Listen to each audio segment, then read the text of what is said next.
स्वागत है आप सभी का कहानियों के इस सागर में। आप सभी का स्वागत है। आज हम शुरू करेंगे हमारी कहानी एक ऐसी इंस्पायरिंग हिंदी स्टोरी से जो कि आपको बताएगी कि क्रोध आपके लिए कितना खतरनाक हो सकता है। जी हाँ, किसी ने सही कहा है, क्रोध को पाले रखना गर्म कोयले को किसी और पर फेंकने की नीयत से पकड़े रहने के समान है। इसमें आप ही जलते हैं। जैसा कि गौतम बुद्ध की शिक्षाओं में ऐसा कहा गया है, यह बात बेहद सच है। इसी पर आधारित आज मैं आपको एक स्टोरी सुनाने वाला हूँ जो कि बहुत ही छोटी सी है, पर आपके पास एक मॉरल एजुकेशन भी छोड़कर जाएगी। तो आइए शुरू करते हैं। बहुत समय पहले की बात है। आदि शंकराचार्य और मंडल मिश्रा के बीच 16 दिन तक लगातार शस्त्रार्थ चला। शस्त्रार्थ मतलब कि एक दूसरे के साथ शस्त्रों के द्वारा एक क्रीड़ा करना, यानी एक खेल खेलना जिसमें कौन बलशाली है और कौन कितना अच्छा शस्त्र चलाता है की पहचान की जाती है।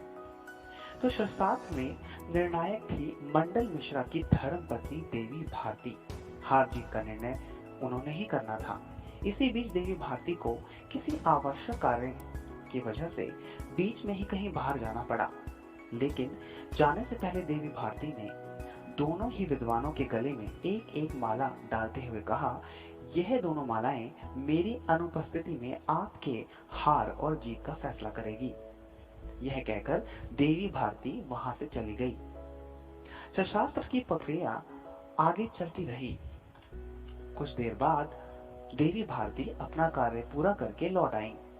उन्होंने अपनी निर्णायक नजरों से शंकराचार्य और मंडल मिश्रा की बारी बारी से निर्णय सुनाने की तैयारी की और उनके फैसले के अनुसार आदि शंकराचार्य विजय घोषित किए गए और उनके पति मंडल मिश्रा की पराजय हुई थी।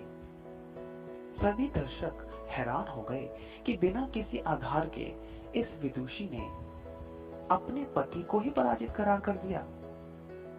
एक विद्वान ने देवी भारती से नम्रता पूर्वक जिज्ञासा की कि हे देवी, आप तो शस्त्रास्त्र के मध्य ही चली गई थी, फिर वापस लौटते ही आपने ऐसा फैसला कैसे दे दिया है? देवी भारती ने मुस्कुराकर जवाब दिया, जब भी कोई विद्वान शस्त्रास्त्र में पराजित होने लगता है और उसे जब हार की झलक दिखने लगती है तो इस वजह से वह क्रोधित हो उठता है और मेरे पति के गले की माला उनके क्रोध के ताप से सूख चुकी है, जबकि शंकराचार्य की माला के फूल अभी भी पहले की भांति ताजे हैं। इससे ज्ञात होता है कि शंकराचार्य की विजय हुई है। विदुषी देवी भारती का फैसला सुनकर सभी दंग रह गए। सबने उनकी काफी प्रशंसा की। दोस्तों, क्रोध हमारी वो मनोदशा है जो हमारे विवेक को नष्ट कर देती है और जीत के नजदीक पहुंचकर भी जीत के सारे दरवाजे बंद कर देती है। क्रोध न सिर्फ हार का दरवाजा खोलता है बल्कि रिश्तों में दरार का प्रमुख कारण बन जाता है। लाख अच्छाइयां होने के बावजूद भी क्रोधित व्यक्ति के सारे फूल रूपी गुण उसके क्रोध की गर्मी से मुरझा जाते हैं। क्रोध पर विजय पाना आसान तो बिल्कुल नहीं है, लेकिन उसे कम आसानी से किया जा सकता है।